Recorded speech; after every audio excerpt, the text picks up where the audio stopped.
right, and now it's time for us to talk some football because it is the week of the game. We've all had our fill of our Thanksgiving meals. We are all ready. We are stuffed, and we are good to go for this weekend.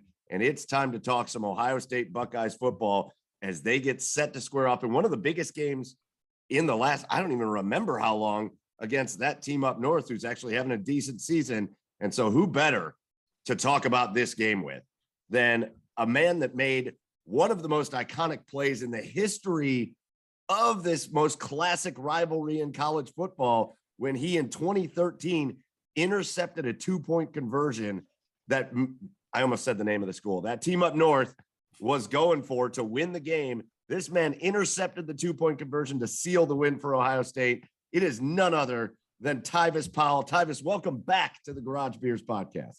Oh, thank you for having me. That was a great introduction. You know what? You should do this more often. You know, when I go up to accept my awards, I'm gonna say I need him to come up here and introduce me first. He make me feel like I'm somebody special. Well, first of all, he got to bed about 2 a.m. practicing that. You have no idea the work it was. My wife was pissed. First of all, question number one that you just brought up. How often are you accepting awards? Not often these days. Those days are kind of behind me at this moment. At no point in my life have I ever been like, I need, for all these awards I'm accepting, I need somebody to come up and give me some introductions. But you was really considering it, huh? I'm like, I'll come do it for you. That's fine. We got to figure out how to get Tyvis more awards. So what you been up to, man? I saw you were up in Canada for a little bit with the BC Lions. Oh, yeah. You know, that didn't really work out. You know what though? I'm gonna send you some highlights from practice. Once you see these highlights, you'll be like, Tyvis, you didn't make the team. I'm gonna be like, yeah, they cut me for some odd reason. But that's neither here nor there. It was a great experience. Obviously I just wasn't good enough. That's the way I look at things. You know, I don't point fingers, I pull the thumb. That's just the way I was taught. So obviously something that I could have done better. I wish I would have known what I could have done better because I truly gave it my all. But I think the Lord works in mysterious ways because things happened here that I needed to be here for. You know, I do have a daughter. You know, I missed her first birthday because I was up there and it was killing me that I missed that. But I've been here for everything since then. You know, we dealt with the death in the family that I needed to be here for. So it was just a lot of things. It's just it was a weird situation where I always wonder, like, why didn't it work out? But I think the Lord knew that I needed to be here with my family more than being in Canada. For sure, man, for sure. Now, were you up there long enough to like get used to like the different sort of nuances and rules in Canada? Like, did you practice any rouges? Listen, in Canada. Listen, I was up there for the whole training camp, and I definitely can tell you it is different than the American football for sure. That the field is wider, and that is real. Like you try to get sideline to sideline and safety there, it's different. But I tell you what, I enjoyed it. It wasn't so much different that it took away fun of the game, but I tell you what, it's a passing league. The running back is really no need there. They're gonna come out and throw the ball. The thing that messed me up is it's only 3 downs opposed to 4 downs, and and the special teams thing is the weirdest thing. Like they was talking about like you could just punt the ball, like a receiver can just punt the ball, and it was to the point where I was like, listen, don't even put me on none of that because I'll mess this up. Right. Yeah, Mike, I don't know if you've heard of this, but yeah, it's like called a rouge. Like, we've talked about it on this podcast before. Punt the ball back and forth to each other like 3 or 4 different times, and if you get tackled in the end zone, it's 1 point. It was like, don't even put me in that situation because I'm a butcher. I don't know nothing about that. My job is to try to get the guy with the ball. That's right. All I got to stop him is on 1st and 2nd down, which is weird, but Tyvis makes a play on 3rd down and just stays out on the field. Yeah, Coach is like, get off. We're done. We did it. I promise you. I'm like, what are you talking about? It's 3rd. This is money down. This is what I do. Yeah. I'm on punt team, coach. I'm on punt team. Well, listen, I think we've all gone through some of those experiences of just feeling like the universe kind of tells you that you need to be somewhere or something. I had an experience like that this last year too. And sometimes you just got to listen. So sorry it didn't work out up there. But frankly, the other thing is, who wants to be a defensive back when the receivers can get a head start like that anyways? Yeah, Like, you know what? It wasn't as bad as I thought it was gonna be. Like the first couple of times, it was weird. But like I start feeling like you get the tempo of them. Like you can match. Like, all right, he ain't coming off the ball that hard, so he probably ain't running no deep ball. So then you start feeling it. It's a feeling that you get at DB. And I started getting good at it. That's why I really wanted to go in the season to see how I would do, because I really thought that I was getting pretty good.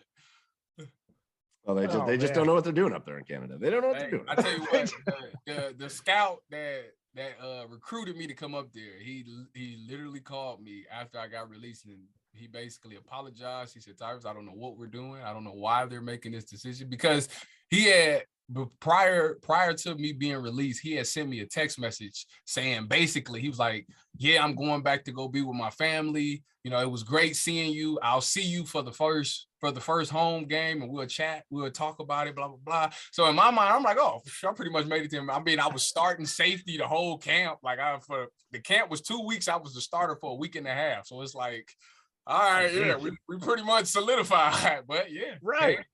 Came down to it. They said, Tyvis, we letting you go. And I'm like, all right, man. I was like, I read an article. Somebody wrote an article up there that was like former Buckeye Tyvis Powell impressing in camp. Like, I was like, oh. And then I was like looking for the stats, and I was like, I don't know where they are. No way. I'm gonna see y'all some of these clips that I recorded on my phone. Y'all gonna be like, Dude, I'd love to see him, because I remember like they broadcast it on Friday nights on ESPN or something. I'm like, oh, BC's coming up. I can't wait to watch Tyvis play. Yeah, because I thought you were a shoo-in, man. No, listen. Everybody in the DB room and on the defense was like, what? It was like, wait, what? They came to my room personally. It was like, Tyvis, what? This is a mistake. I was like, hey man, it is what it is. I think we just need to start get Tyvis on the Argonauts. I think that's a team up there. That might be the only team I know.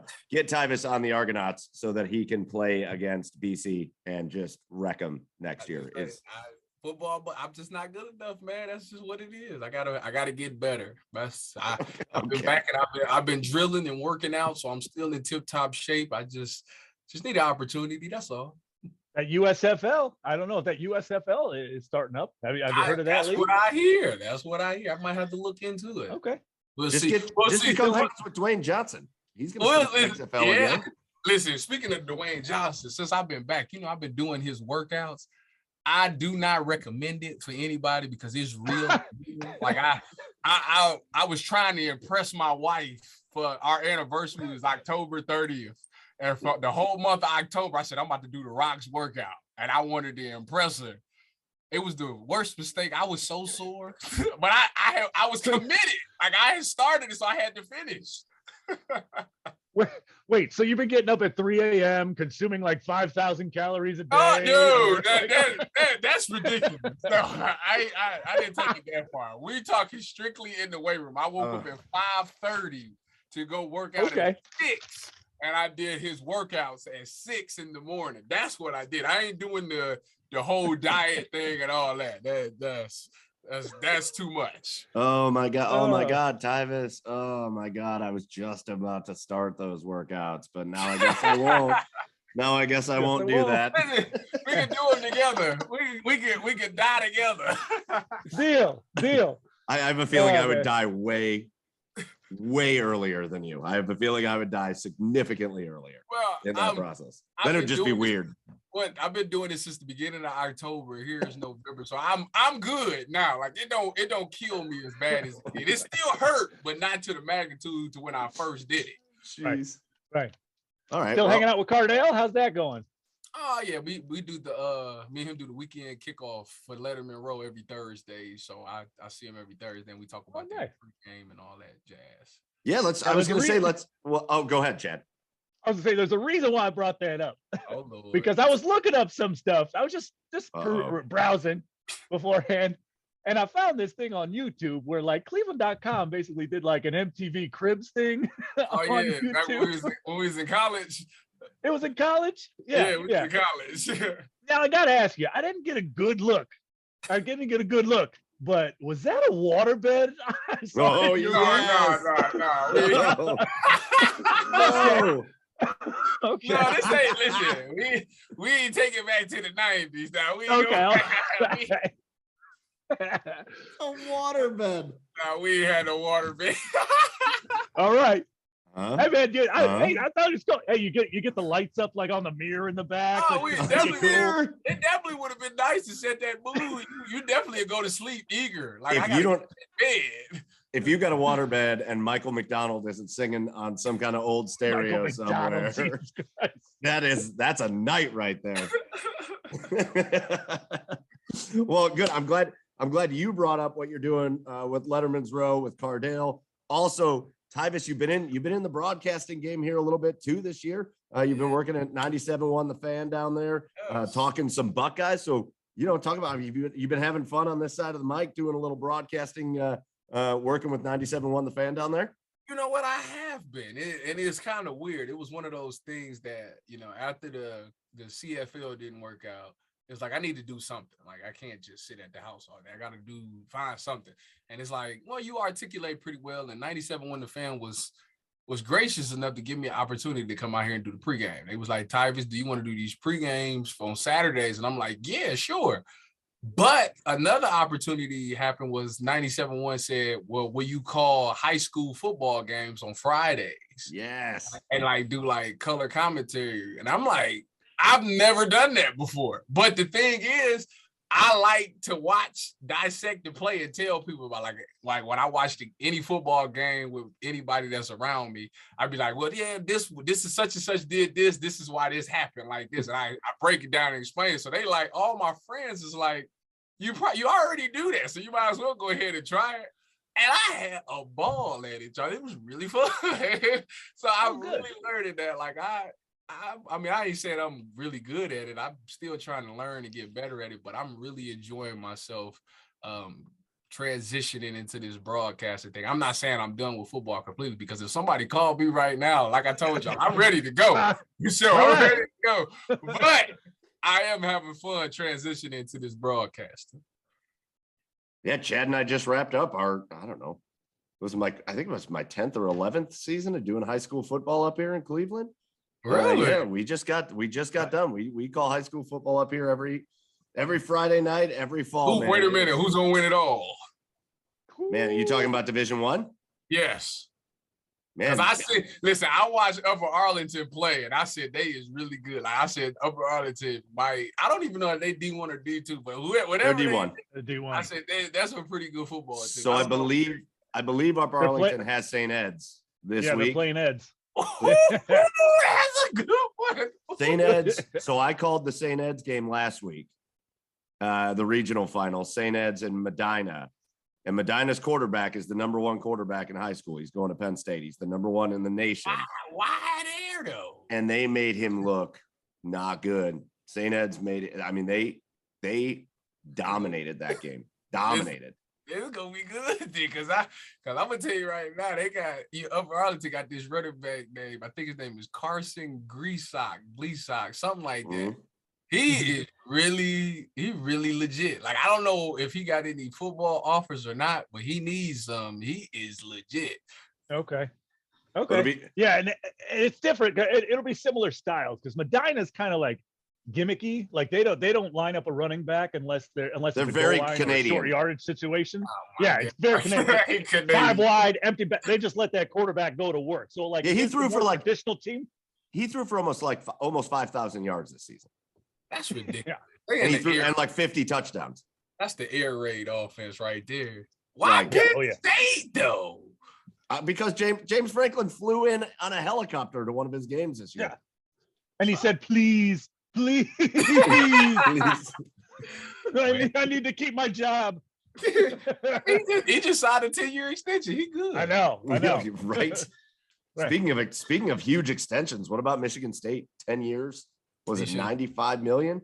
I can't believe they went forward with that after he just lost like he did last week. That, if I was him, I'd have signed it right on the spot. He said, "How much money? Yeah, right? Give me a pen. Give me a pen." Right. No, but like from an outside view, don't you think that was like a little preemptive? Like he's only been there like a year and a half. But that's the thing. That's the new trend in college football now. These schools is just coming and plucking coaches away. So it's like, let me lock my guy up. If we like him, we just gonna lock him up for a long time. That's the new thing to do. There's something nice about that, though, right? If you're Michigan State and you feel like he has changed, he's changing the culture and the way things are done. He's done a great job up there. I mean, I'm not gonna take that away from him. They're not by any means, they're not ready to go against the Buckeyes yet. But I mean, he's definitely done a good job of changing the culture. Because I mean, with D'Antoni, I mean, they wasn't bad, but they definitely were in down years when D'Antoni left. So I think he's done a great job of flipping that program around. So let's get into the Buckeyes, Tyvis. And before we get into the game this week, which I know we're all excited to talk about, let's talk about that game last week, because I feel like after the Penn State win, where they struggled, but still pulled out the win, after that Nebraska win that was ugly,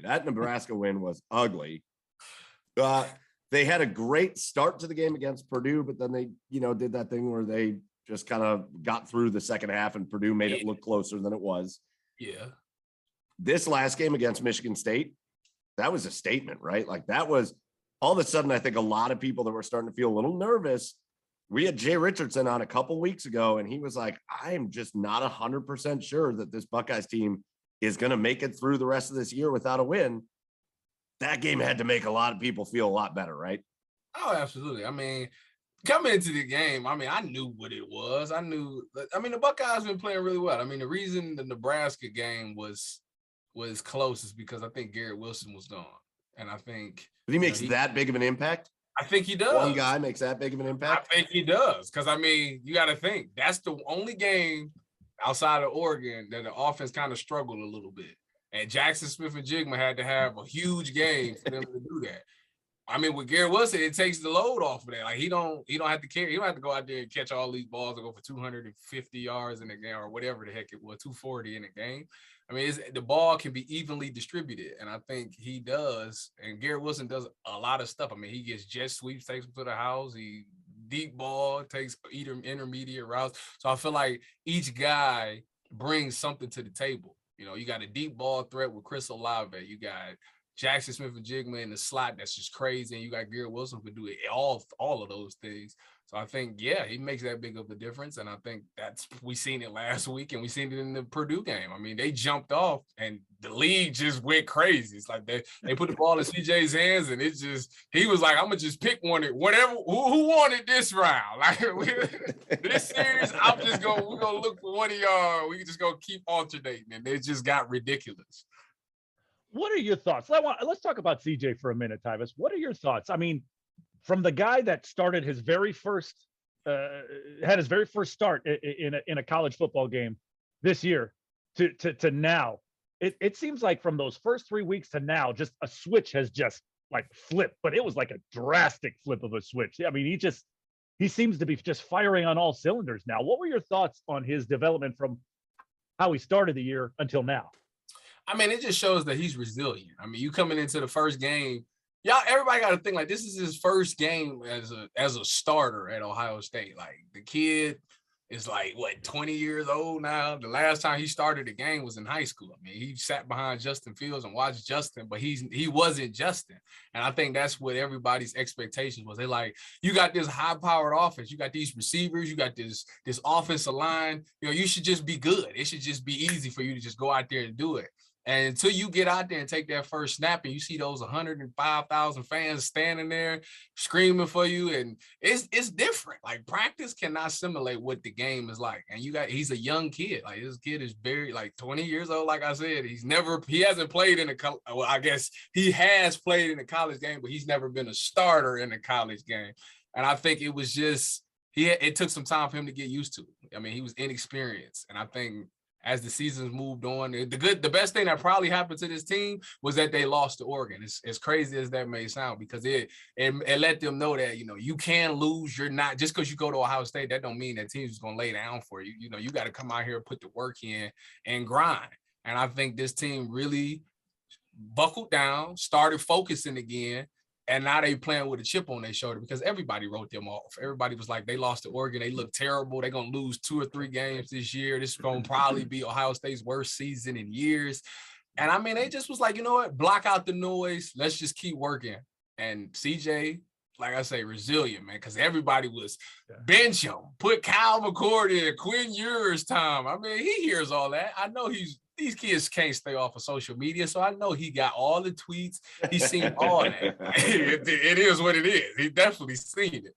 And just to see him grow right before our eyes, I mean, he made some tremendous strides in a very little time. And that's why I feel like ultimately, I mean, Bryce Young is a great quarterback and Kenny Pickett is a great quarterback, but none of them really had to deal with what CJ had to deal with. Like, as far as, starting the season off that young and going through that adversity and still coming out and finding a way to fight back and be on top and be a top dog and have the performances that he's had lately, it's amazing.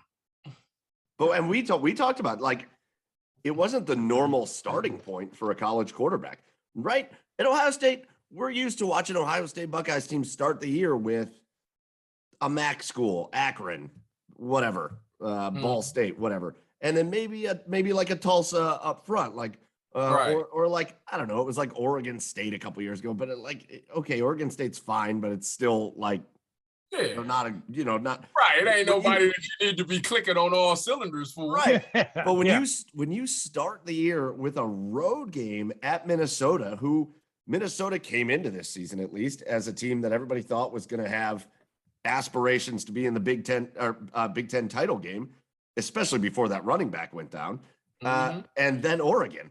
Those are your first 2 games.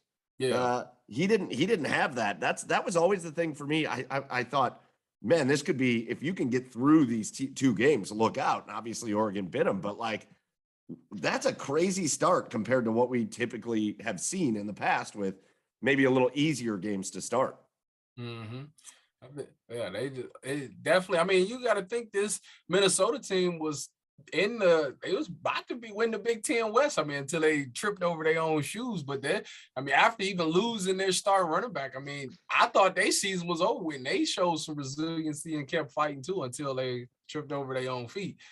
So yeah, that was a good Minnesota team. Oregon just now losing another game this past Saturday, so that was a good team as well. Yeah, I mean, it was 2 really hard, tough games, and people don't, give credit. Until you've been in that stadium and played in that game for a first time, you won't ever understand. Like it's a lot of pressure, especially taking that snap, being under center. That is a lot of pressure with the quarterbacks. Before you got the Justin Fields, the Dwayne Haskins, Braxton, JT Cardale. You think all these great quarterbacks, and everybody's holding you to that expectation and that standard, and it's like, I'm not there. He wasn't there yet. Like, you got to give him a second to get there. And they wanted it right now. And it was like, obviously he's young. He ain't there yet. But now he's definitely there now. I'll tell you that. But Tyvis, and you said, he's not Justin Fields.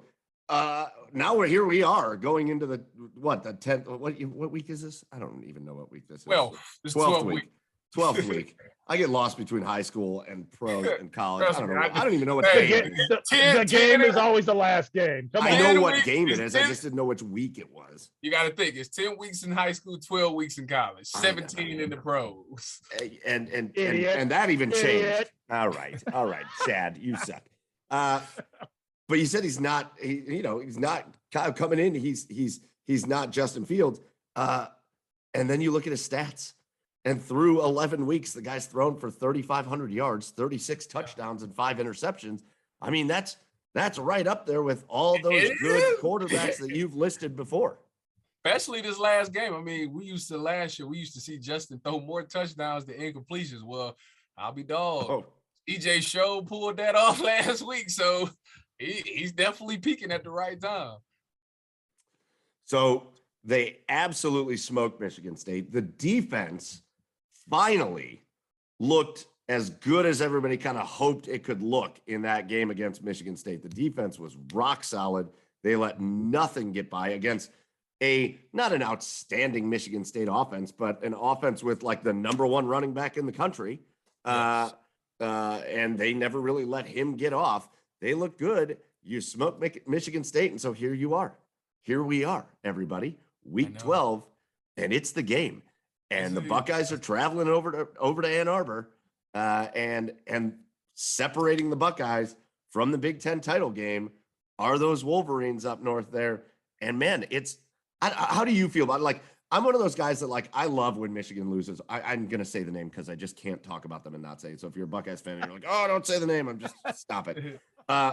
All the weeks say the name, you pick this one. Now, what do you want me to do? It's hard to not talk about the name when you're talking about the game. In my mind, it's so instilled in me that I haven't called them that in so long. I'll do my best.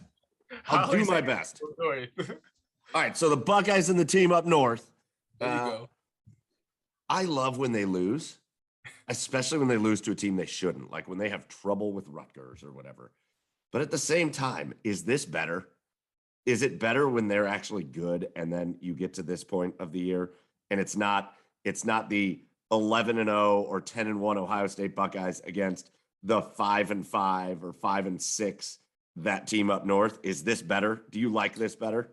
I definitely think it is better. I do enjoy watching them lose. I do. I do. But I think when they're pretty good, because they're never good, but when they're pretty decent, I think it's better for the rivalry, I should say. More people are going to tune in. More people are going to focus on this game. It means more. I think now, coming in all these other years, it wasn't like they was going to the national championship or anything like that. Like, they weren't going to the Big Ten championship. It didn't matter that much. But this year, they got the Big Ten championship on the line and they got the college football playoffs on the line. I mean, so I think they're going to at least put up a fight harder than they typically would instead of just laying down. I think they're going to fight harder to try to win this game, which is going to ultimately make it a better football game and make Ohio State be a better team when they come out on top, like we will.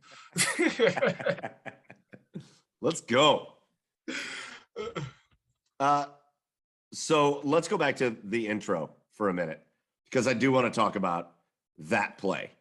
I do want to talk about how often do you just think about that play? How often do you, like, when we get to this week and everybody's talking about the greatest rivalry potentially in all of sports, certainly one of the greatest rivalries in all of sport, the best rivalry in college football, and you made one of the top ever game sealing crazy plays in that rivalry.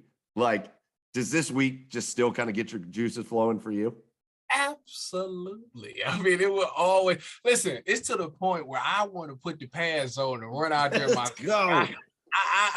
I miss it. Like, I really want to play it. I didn't care less about any of the other 11 games in the season. Like, I sit back and I watch them games in my seat. And I'm telling you, I'm like one of the most calmest persons watching the game. Something bad might happen off it. I don't even fret. Like, I'm just like, I know they're gonna win the game, but this team of North game, like, I want to play. Like, I want to strap. Like, let me borrow somebody's pants and jerseys and beat them for this one game. Because you really don't understand how good it is until you can't do it anymore. Like, I really miss playing in this game. The preparation that goes into it, and just especially going up there. I love it going up there because it's the hostile environment. All you got is your teammates that you got to fight your butt off because you don't want to let them down. So for me, it was like I would literally run through a brick wall for y'all just to make sure we find a way to win this game. And the whole state of Ohio was in our hands. Like, I can't let the state down. Like, that's how I felt. And I can't do it anymore. And I'm mad about it. I'm jealous. And starting at safety, Tyvis Powell, redshirt freshman, Tyvis Powell. With the glasses and the fake nose and the mustache under the helmet. Be like, Sean, you just go and sit this one out. Let me hold your pants and jerseys for this game. God, I can still see that game in 2013. Michigan has just scored, right? and they're going to go for 2 to win the game with like 30 seconds left. And you guys have a 1-point lead, and I can still see the quarterback drop back, short, quick drop back, and just like, it was petrifying as a fan, because normally you see a guy just drop back 3 steps and fire it, and without any hesitation, you think, oh, this play is open as designed, right? Like he's not even hesitating.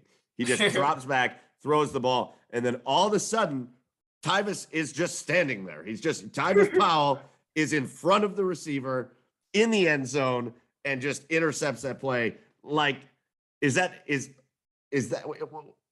does that rank for you in the list of all of the plays that you ever made playing football? Where does that rank? Of all time that I've ever made, yeah, I would put it at probably number 3. Wait, what? What are 1 and 2? 1 and 2 is some plays that are near. I tell you what, my interception in the Penn State game in 2014 is like one of my favorite plays I've ever made. And it had nothing to do with anything, but it was the fact that they tried me. Like, listen, Christian Hackett, this is so totally off topic, but Christian Hackenberg looked me in my eyes. Him and Chris Godwin must have been like this.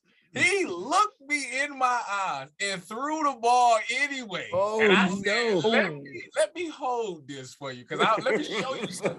It wasn't even about, to me, it wasn't even about the game. He tried me as a man. That's how I felt. Like, you tried my manhood on. You thought that I wasn't good enough to make this play? Are you kidding me?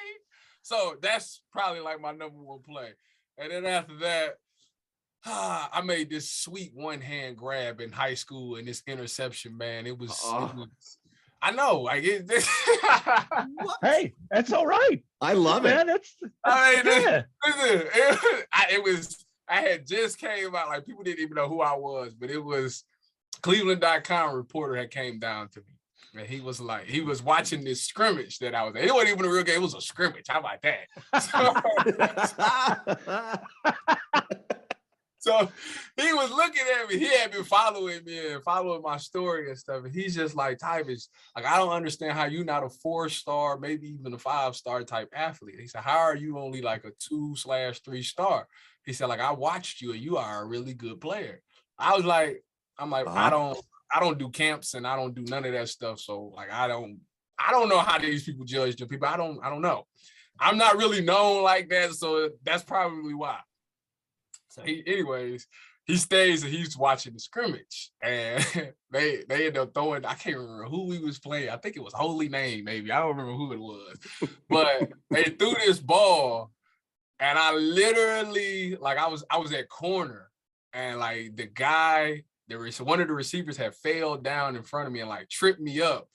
And like somehow, some way, I just like jumped and threw the hand up like this and picked it with one hand. It was sweet. Oh my goodness, it was sweet. It was one of the sweetest catches I ever made in my life. So that's number 2. Now number 3 is this play that we're talking about right now. Now that play was. I always have to give a shout out to Coach Combs, because Coach Combs was the one who kind of told me that this play was coming. They had came out in the formation. They sent I can't remember his name. I think his name like Delino, whatever his name was. Who cares? Who cares? Yeah, somebody. They sent them in motion, and we called a timeout. And they was like, we got to the sideline. Coach Combs was like, Tyvis, this is the 2-point play we ran in practice. You've seen it. You know what to do. Only you can make this play. So I'm like, I remember what you're talking about. I remember this play. Gotcha. So they come out, and this how you know they're not a good team. So who cares goes in motion. Right here. This is what I'm about to tell you. Lets me know that they were a terrible team. We come out of the timeout and they run the exact same play. We literally just watched you do the call a timeout on the game plan 4. You literally didn't change it. You literally ran the exact same play. That's bad ball right there. Like that. Everybody knows you got to switch the play. But anyways, so they come out there. He comes in motion again. And the first receiver, they come out in a bunch. First receiver goes across, like up and across. And if in the zone that we were in, typically I would be responsible for it.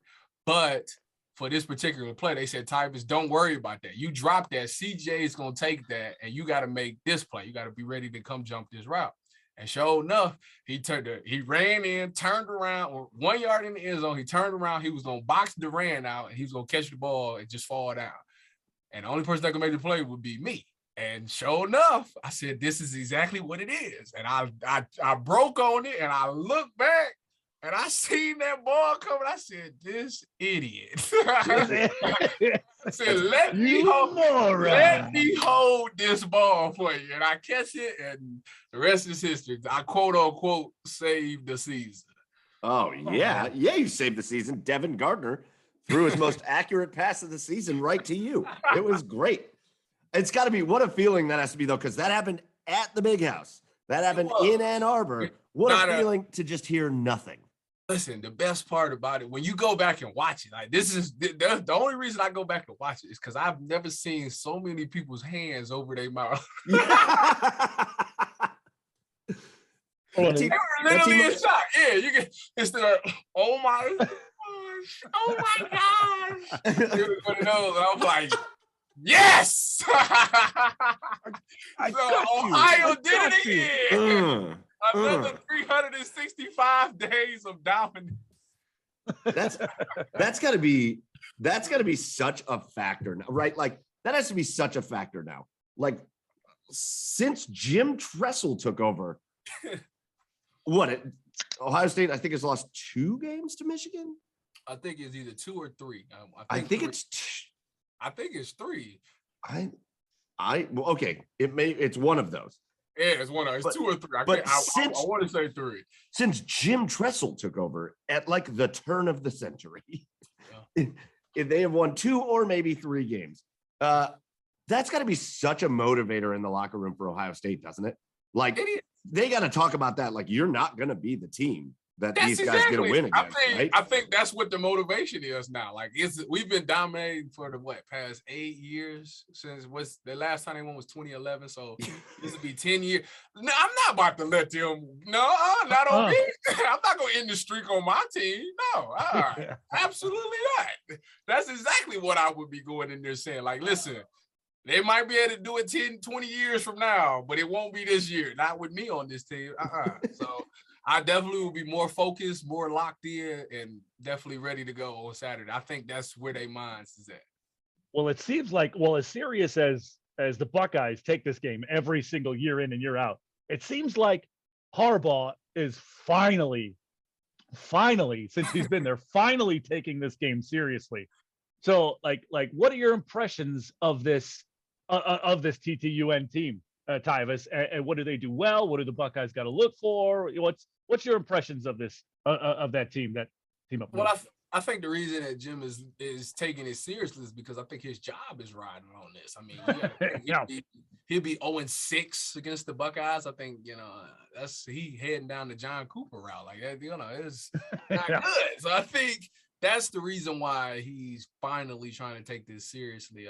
I do think they run the ball really well, and they have a really good defense. I mean, it's been years that they've come in and had a really good defense. I think one of my years there, they was like top 5 in defense in the country.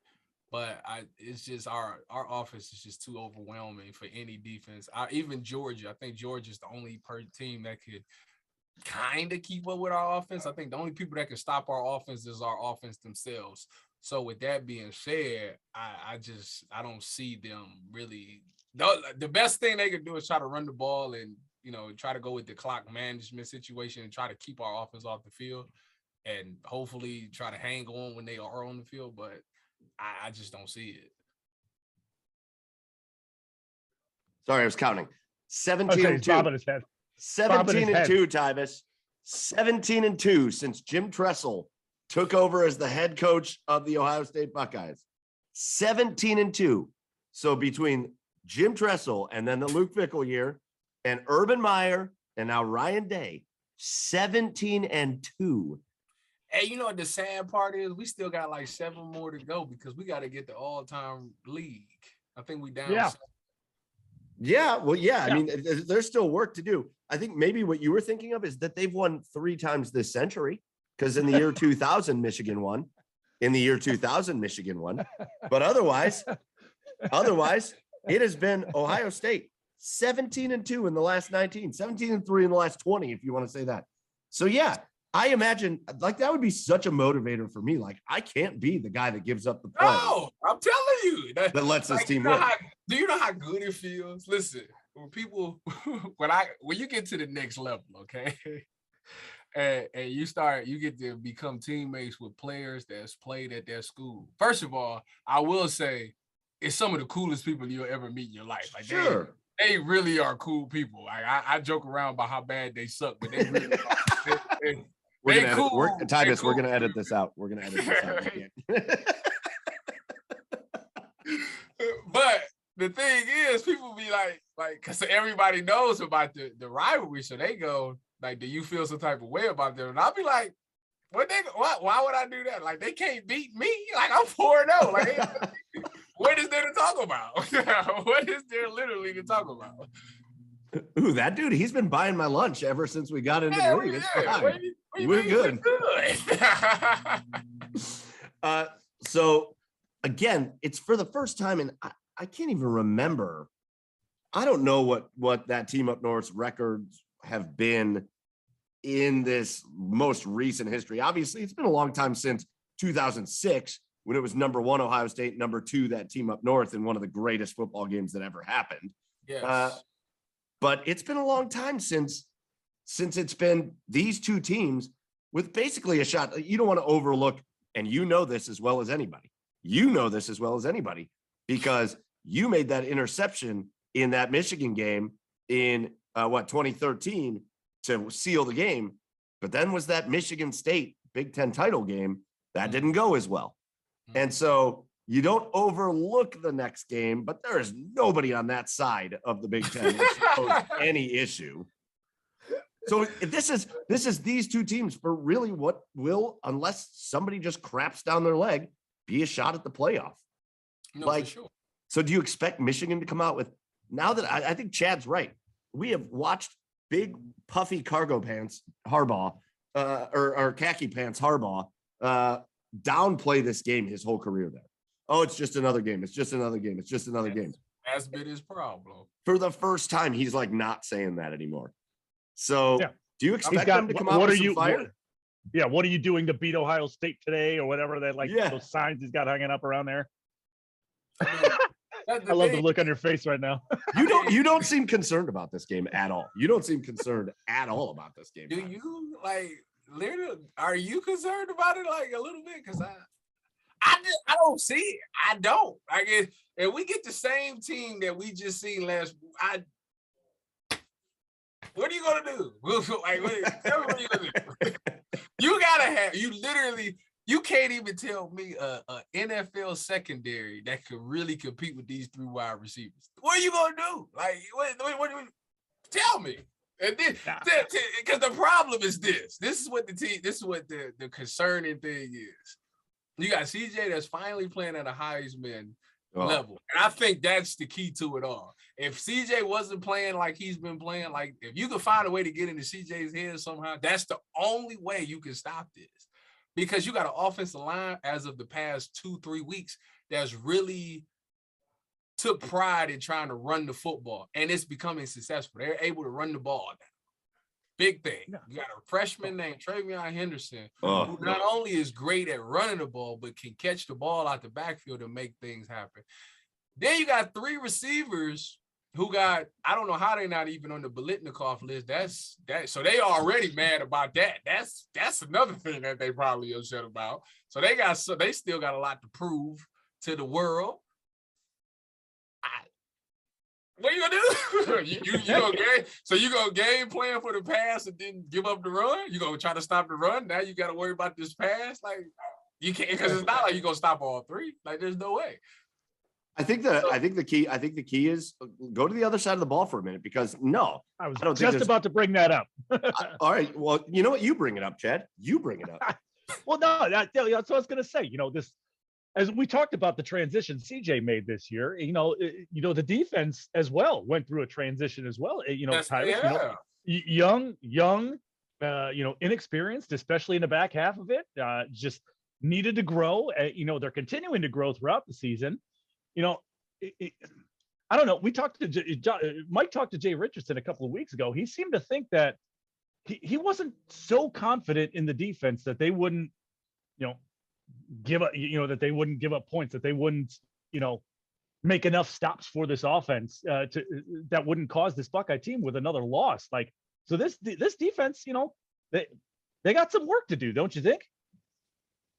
This Saturday, I should say this Saturday, not like continuing development. I'm saying, do they have work to do? I mean, I'm not gonna sit here and tell you that I think they're the best defense in the world. No, I'm not gonna say that. Yeah. But do you know that they either tied or lead the nation in sacks per game? Did you know that? I did not know that. No, I did not know that. They're like the. It doesn't feel like it. So I know. I said the same thing. But they definitely are like if they not number one, they tied for first place with like most sacks in the season. That's the point. So the pass rush that wasn't there at the end of the season is there. That's one. Two, I mean, we got a lot of touchdowns in the back end. I mean, a lot of defensive touchdowns. I wish they go back to doing it. It was to a point where I think they got to 4 weeks straight where they had some type of pick six going on. So that's there. And lastly, I mean, I just told you the team up north likes to run the ball. They just held the best running back in college football to 6 rushes, 26 yards.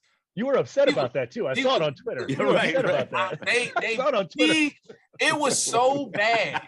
You understand that it was so bad. The man checked out of the game. He didn't even play. I don't even think he played. Yeah, I saw him on the sideline. I'm like, what's happening? So okay. Why would I be worried? Okay. Then it's not like the quarterback. This K. McNamara. It's not like he's freaking Chad Henning or something like that. Like this, he's a game manager. He got 14 touchdowns, 2 interceptions on the year, which means he's not gonna risk it. He's just gonna try to. If it ain't there, he's just gonna probably take the sack. I mean, they're not. It's not like they're gonna say, "Hey, K, go out there and win us the game." That's not what they're asking him to do. Like, that's not his game. That's not what he's gonna do. They literally gonna put the ball in the running back's hand, and they're gonna tell him to make them little dink and dunk throws. If it ain't there, just throw it away type thing. So I'm not worried. Not at all. I don't see it. I don't. I apologize. I just don't see it. How dare you, Tyvis? How dare you? I don't see it. How dare you? I truly believe this will be Jim Harbaugh's last year at the team up north, unfortunately. Unfortunately, I think for all of us. I wonder what it looks like depending on where you live, right? Like maybe if you're from Columbus, or like we're all Cleveland guys, right? I'm glad we brought up Bedford High School, your high school where you played football. I've called a couple games at Bedford High School. It's a sweet little setup they got. I say good stadium, ain't it? Nice. That press box is legit. That's like a pro press box. I'm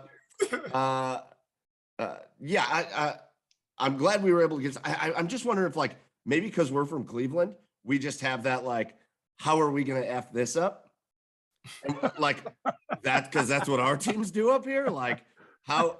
Oh hey, we're supposed to win this. So I feel like every time I watch the Buckeyes, it's just this out of body experience where I'm like, I'm normally watching my teams being like, please don't mess this up. Please don't mess this up. And then the Buckeyes will come out and just like lay it on somebody and be like, wait, they're not going to mess this up. Is this how this goes? Is this how this is supposed to go? I mean, that's kind of what's expected. Like listen, us being from Cleveland, it's like it's a thriller every time we play because you just never know.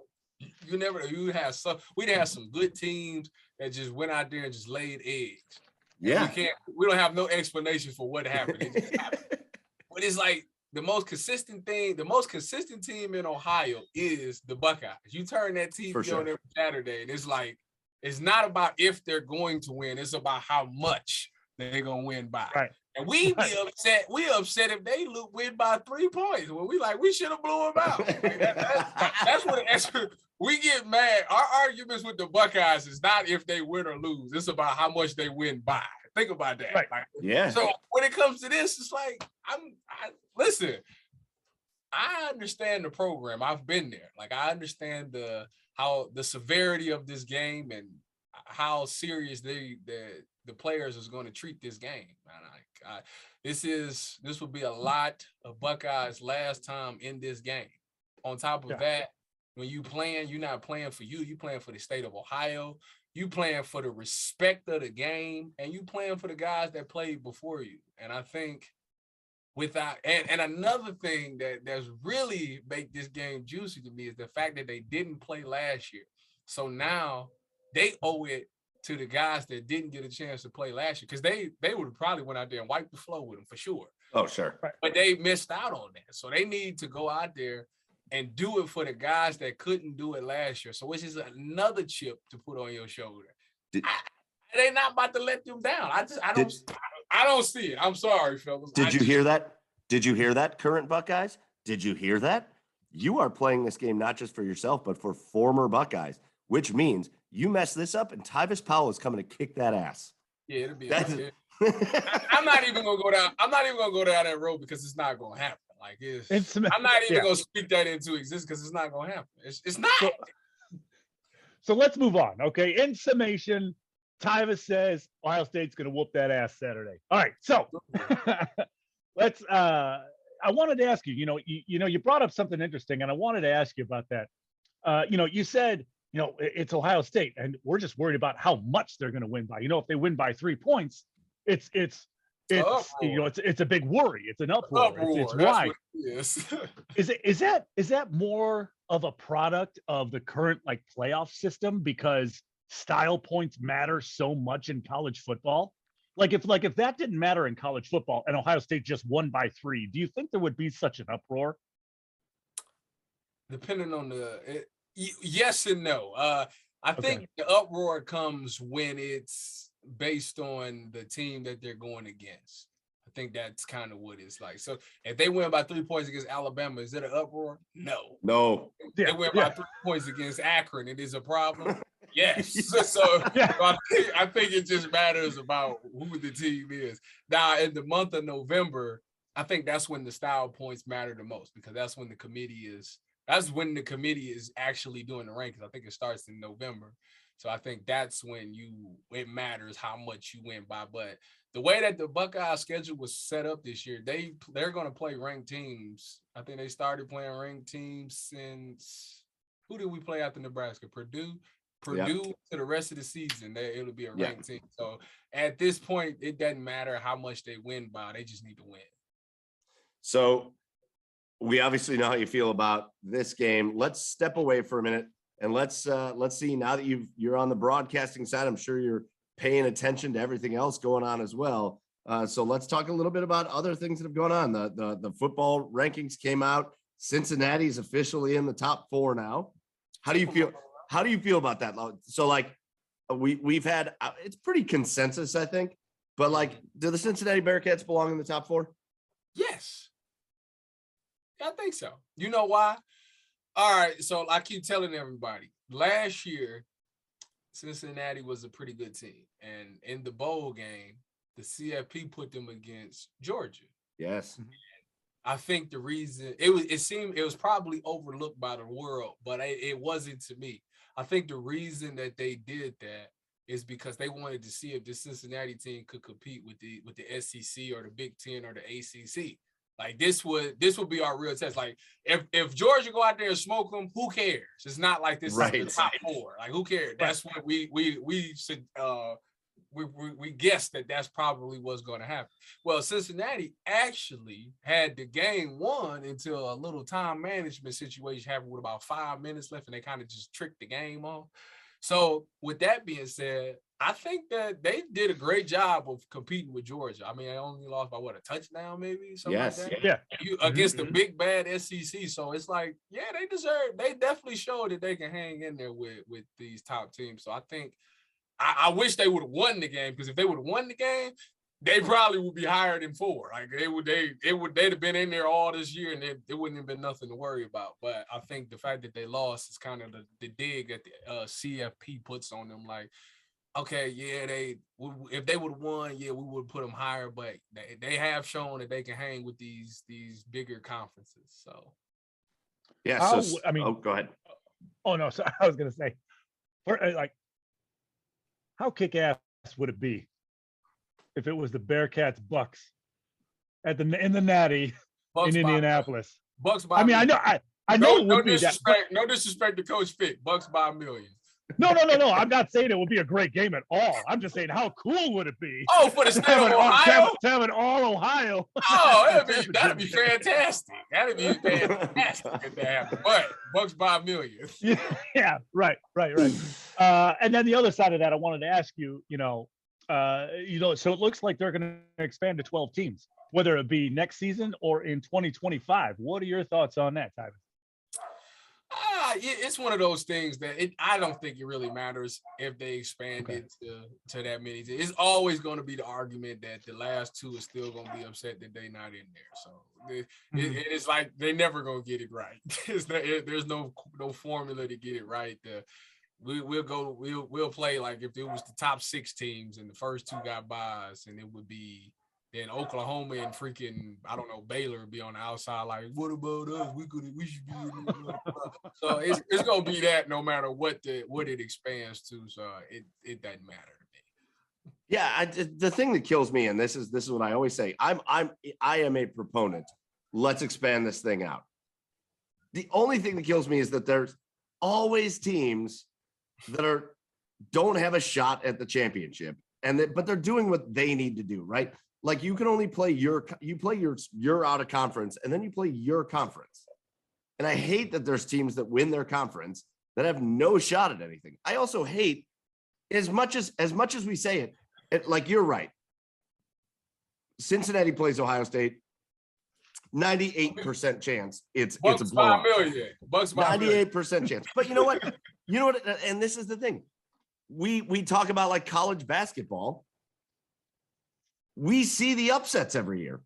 Every year. We're at the point now where I feel like every year we see a 2-15 upset. For sure. I feel like every year we see a team like Duke or Kentucky or UNC. Basketball is different. Because it takes in basketball, all it takes is one person to get hot. In football, listen, Randy Moss could be extreme on fire. But if that quarterback can't get him the ball, it don't matter.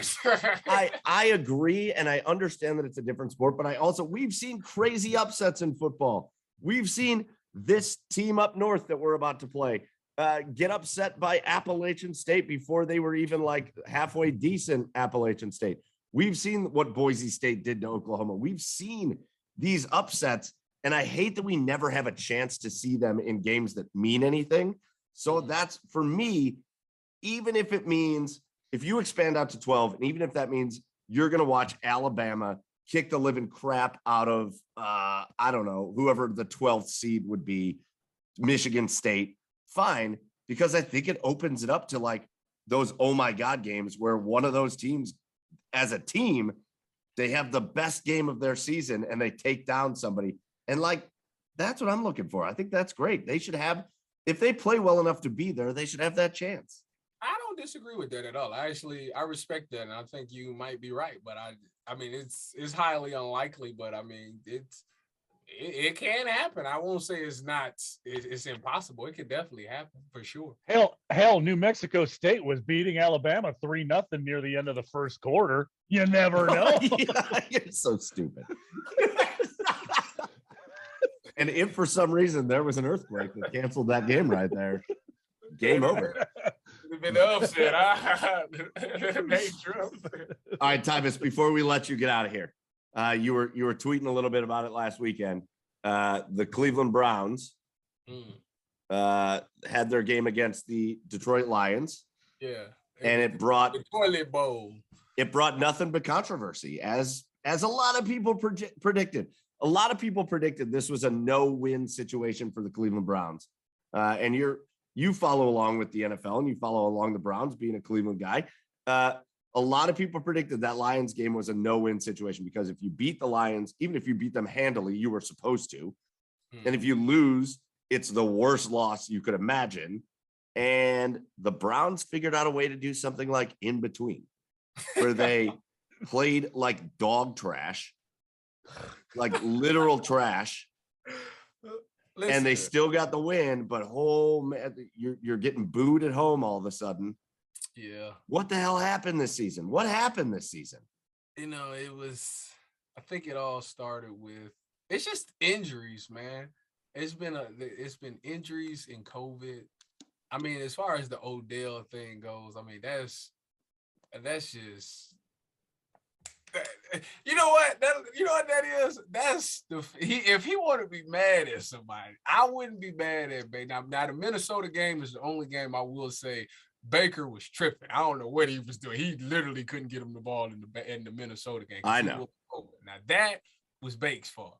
The rest of it, if he want to blame somebody, he need to blame Kevin Stefanski because he the one's coming up with these plays. Now they do say Odell runs his own routes and all this and all that, and that's what kind of messes up the timing. And I mean, if that's the case, I would not be able to get him the ball either because we're never going to be on the same page. Like, I don't know what you see. As far as then, I mean, we a run first team. I mean, like we got two running backs that we broke the bank for. So I mean, we're gonna make sure that they get the ball. And you know, Kareem getting hurt and being out for extended time. Then we had Nick Chubb get COVID, and he missed some games because of injury. So injuries played a part in it. Bake's not 100%. He's never gonna be 100% this season. And I don't know if he's 50%.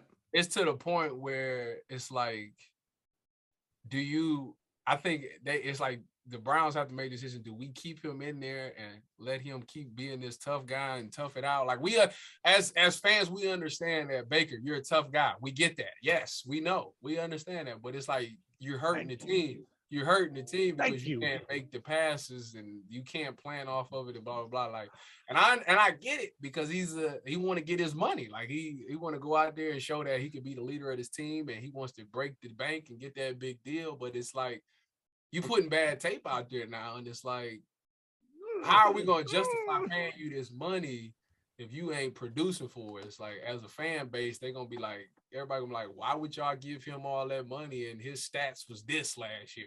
Because I always view the game of football like this as far as injuries go. If you say to yourself, I'm good enough to strap that helmet on, put them shoulder pads on, and go jog out on that field, ain't nobody hearing that injured stuff. Like that, right.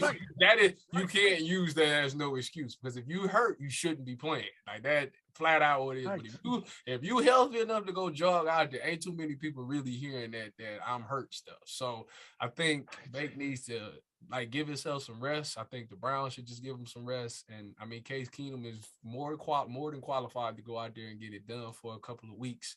I mean, it ain't got to be a permanent thing. We just trying to get him some rest to heal up a little bit because we get to the playoffs, we definitely going to need you. And if you too banged up to play in the playoffs because you've been trying to tough it out the whole season, it's going to be a very shortened season. So I think that's just where the Browns are right now. But the funny thing, go ahead, Chad. No, I was going to say, thank you for saying that because there's a difference between, like, in a city like Cleveland, obviously we appreciate the toughness. Absolutely. But there's a point where between toughness, showing your toughness and being stubborn. And right now with him hurting the team, he's being stubborn, I think. Don't you think?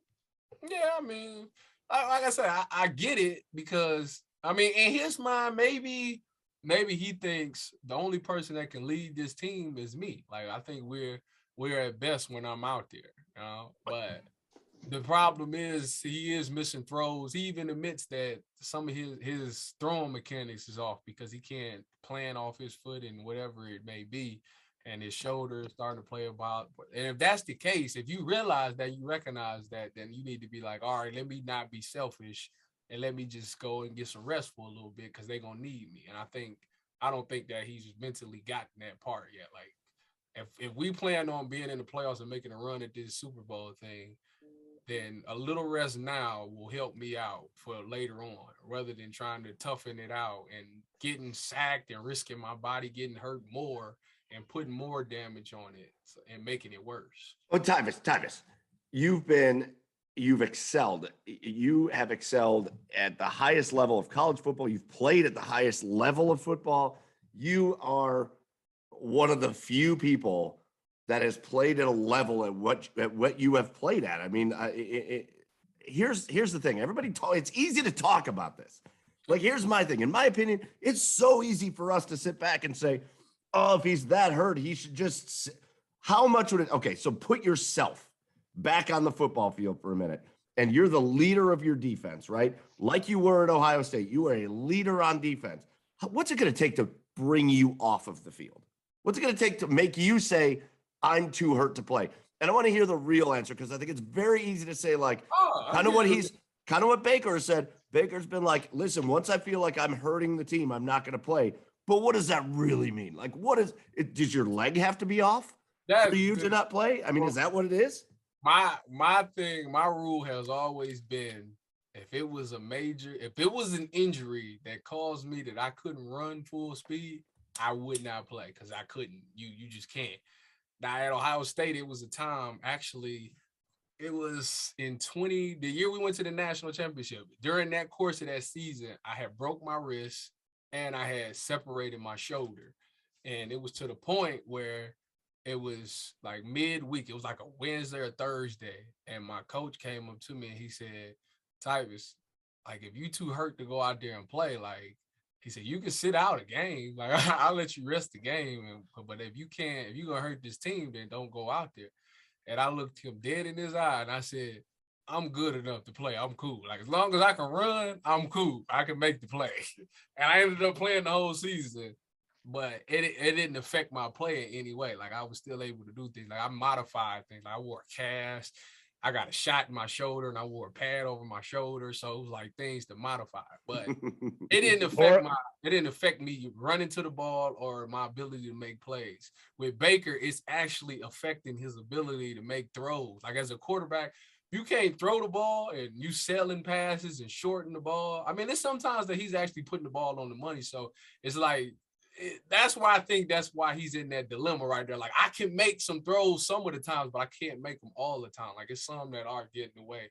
And I think that's what's putting him in that bind. Like, am I really too hurt to play? No, because it's some passes that I am putting on the money, but it is some passes that I'm not. So that's why I think he's at with it. Well, we're going to find a beautiful thing, baby. Toradol is a beautiful thing. You ain't never lied. Listen, I don't know. I feel like I said, I feel like it's easy to sit here when you're like, well, I won't lump you in with this, but a couple of schlubs like me and Chad, and be like, if you're too hurt, you shouldn't play. But I feel like in reality, I feel like Baker gets up, and I feel like he's got discomfort, but I feel like everybody at this point in the NFL has discomfort anyways. Yeah. And he's I'm going to play. It's a huge difference between pain and injury. That's what they are. You have to understand the difference between pain and injury. And it's been a bunch of days that I played with a ton of pain. A ton of pain. But I wasn't hurt enough to go out there and not be able to do my job. So I think, like I said, I don't know where he's at. The only person that knows where he at technically is him. So for all the doom and gloom it feels like, though, Browns are 6-5. The leader of the AFC North is 7-3. I know. They have the same amount of wins as the Bengals, and they have more wins than the Steelers. So everybody's like, oh, they're a last place team, but like, not really, because they're essentially tied with the Bengals and the Steelers, essentially. And the leader of the division has one more win than you, and you're playing them this weekend. Like, things could all change. This whole thing could change on a dime. Absolutely. This weekend, you go out there, you beat Baltimore, you go into a bye, you get Baltimore again. This whole thing could change on a dime in just the next 3 weeks, basically. So, Tyvis, you've given us a lot of optimism, a lot of positivity when we were talking about Ohio State. Before we let you out of here, is there some positivity to be had with the Browns? Yeah, I mean, definitely. I mean, the thing about the Browns is that, and it's the thing, all right, because I had this argument with my friends all the time. Because I look at it, like, me being on a level, I understand football totally different than the average Joe. Right. And people are upset, like, people be, Baker ain't it. Or, Baker, we need somebody other than Baker. And my response to that is, well, one, it's really not Baker's fault. Like, it's, to me, when I watch some games, like, sometimes, Like I say, sometimes it is, but most of the time it's really not his fault. Like it's some games his receivers ain't catching the ball. Sometimes it's terrible play calling, and then it's sometimes he just made some terrible throws. I mean, that's happened too. But ultimately, the Browns is a run-first team. Nick Chubb is healthy. Kareem Hunt is designated to come off of IR. These is facts. So we getting what we want back, okay? Baker, he good enough to go out there and make some throws. The thing about this offense is that they're not asking him to do too much. Like people want to see these deep ball throws to Odell. Why we can't hit Odell on these? Well, that's not the way this offense is designed. Like that's not. We literally run the ball and we play action and hit behind the linebackers. So I think if the defense continue, if Joe Woods continues to send blitzes instead of sitting back in this cover 3 all the time, I think we'll be all right. I think he's starting to kind of figure it out. I mean, it's some games that he's called that's been outstanding games, and then it's been games where it's like, bro, what are you doing? So it depends on what we get from Joe Woods on the defensive play caller, but I think he's going to trend in the right direction. And I just, like I say, with the running backs coming back, I think everything will be all right as long as they just got to block out the noise, and that's the hard part in this profession is so many people that got so many opinions, but you there with them. Only the people on the team is there with each other every day. So you know the real, you know everything that's going on. And it's up to you guys to really figure this thing out. And I think the Browns, they did it last year, and I think they can do it again this year. So I'm very optimistic moving forward. Definitely think that they can sneak in and get that playoff spot. All right, let's go. That's what we need to hear. After a couple weeks of negativity, that's what we need to hear. Tyvis Powell, man, we're going to let you out of here. That was awesome, as we expected. If you want to hear more of Tyvis, Letterman Row. You can hear Tyvis on Letterman Row. Go look that up. You want to, if you're in Columbus, or if you have, what is it, the Odyssey app now, I think does all the fan stuff. Something like that. So the Odyssey app. 97.1 go on there, go on the website, you click it on the website. Listen here. But 97.1 The Fan. You can hear Tyvis on 97.1 The Fan out of Columbus. And if you want just some good, entertaining, in-depth looks at things, get over to Twitter. @1Tyvis is his Twitter handle. Go follow him. Tyvis Powell, man, a great friend to us, a good friend to the podcast. Your second appearance here, and I can assure you that it will not be the last time we ask you, Tyvis. Thank you very much for jumping on with us. Thank y'all for allowing me to come on and talk some ball, man. It felt good to get some things off my chest. Talk about some Browns. I haven't done that in a while. I mean, even though I argue with my friends, the first time I actually was able to talk about it on a podcast and talk to the world about it and my views. So I appreciate y'all for allowing me to do that. Man, and then the 90s waterbed, we got that cleared up.